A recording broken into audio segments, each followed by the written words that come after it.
सत्रह सौ दिक्कत है।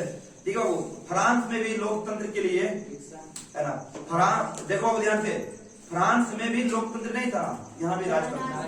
राजतंत्र का मतलब था बाबू कुछ व्यक्तियों द्वारा करने वाले शासन को राजतंत्र कहते हैं। इसमें जनता की भलाई के बारे में बिल्कुल नहीं सोचा जाता, बिल्कुल नहीं।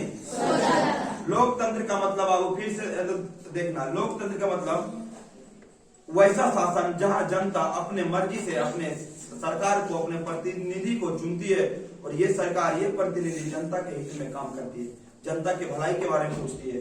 अपने मर्जी से सरकार चुनना, अपने मर्जी से मतदान करना, इसे लोकतंत्र कहते हैं। और जहां तो मर्जी ना चले उसे क्या कहते हैं? बात समझ में आया? समझ में आ गया बस लोग? चलते किधर ध्यान से। तो ये बाबू फ्रांसीसी क्रांति 1789 की एक घटना। 1789 में फ्रांस में बाबू लोकतंत्र के लिए संघर्ष हुआ था, लेकिन वहां की राजतंत्र इतना मजबूत था कि बार बार लोकतंत्र की जड़ें को उखाड़ कर फेंक रहे होते। लोकतंत्र की जड़ को उखाड़ कर फेंकना का मतलब क्या नहीं, मतलब बाबू हम लोकतंत्र लाए, हम लोग आजाद हुए, अब आया फिर मार मुड़ के दबा दे, हटा दे, भाग यहाँ राजतंत्र रहेगा। क्यों? क्योंकि बाबू हमारा जड़ मजबूत नहीं है, हमारा जड़ क्या था वो? मजबूत नहीं थी। अब बाबू तो फिर अब आपको एक घटना दिखाते हैं। अमेरिका का लोकतंत्र, अमेरिका का क्रांति बोलो बाबू 1776। अमेरिका का क्रांति कब होता? अमेरिका पे पहले बाबू ब्रिटेन का कब्जा था। अमेरिका पे पहले किसका कब्जा था? अमेरिका पे पहले बाबू ब्रिटेन का कब्जा था। ब्रिटेन समझ रहे हो ना? इंग्लैंड ये ना, इस पे बाबू देखो, इस पे है ना, अमेरिका पे देखो इंग्लैंड का कब्जा था, इस पर इंग्लैंड का कब्जा था। इससे किसका कब्जा था बाबू? अमेरिकी क्रांति में बाबू इस पर इंग्लैंड की कब्जा था। किसी कब्जा थी? इंग्लैंड की कब्जा थी। लेकिन बाबू ये 1776 में ये लोकतंत्र के लिए संघर्ष किए और 1776 में क्या हो गए? आजाद। 1776 में क्या हो गए? आजाद हो गए। और ये 1789 में अपना क्या बना लिया? अपना संविधान बना लिया। और आज भी अमेरिका में ये संविधान चल रहा है। इस प्रकार से अमेरिका अपने आप को क्या कर लिया? स्वतंत्र। अपने आप को क्या कर लिया? स्वतंत्र।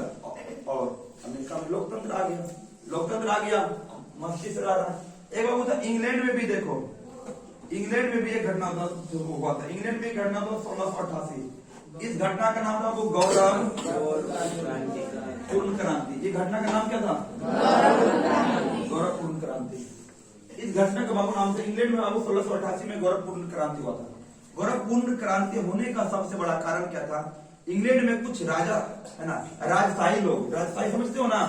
राजशाही लोग, इसको तानाशाही बोलो, राजशाही लोग गरीब दबे कुचले को बहुत ज्यादा दबा रहा था, गरीब मजदूर को ज्यादा दबा रहा था। और 1688 में इन्होंने भी क्या कर दिया? आंदोलन। मजदूर क्या कर दिया बाबू? आंदोलन, है ना। मजदूर लोग है ना, 1688 में मजदूर लोग बाबू आंदोलन कर दिया। और जैसे मजदूर लोग आंदोलन किया तो इसका राजशाही और तानाशाही शासन धीरे धीरे समाप्त होने लगा, धीरे धीरे समाप्त होने लगा। तो ये घटना आपको, ये 3 घटना था बाबू जो लोकतंत्र के लिए ये भी जिम्मेदार थे। लोकतंत्र को लाने में ये भी अपना योगदान निभाए। देखो फ्रांस में जो हुआ था 1789 में, अमेरिका में हुआ था 1776 में, और इंग्लैंड में 1688 के गौरवपूर्ण क्रांति, इन्होंने भी राजतंत्र का कमर तोड़ दिया और लोकतंत्र को जन्म दिया। लोकतंत्र का क्या दिया? लोकतंत्र का जन्म दिया। किसी को कोई दिक्कत है? अब आपको बस जो है ना 2 चीज देखना है। एक पाकिस्तान में जो लोकतंत्र हुआ था, लोकतंत्र के लिए संघर्ष हुआ था। फिर आपका नेपाल में लोकतंत्र के लिए जो संघर्ष हुआ था। कोई दिक्कत है? बात समझ में आ गया ना? कहीं किसी को कोई दिक्कत?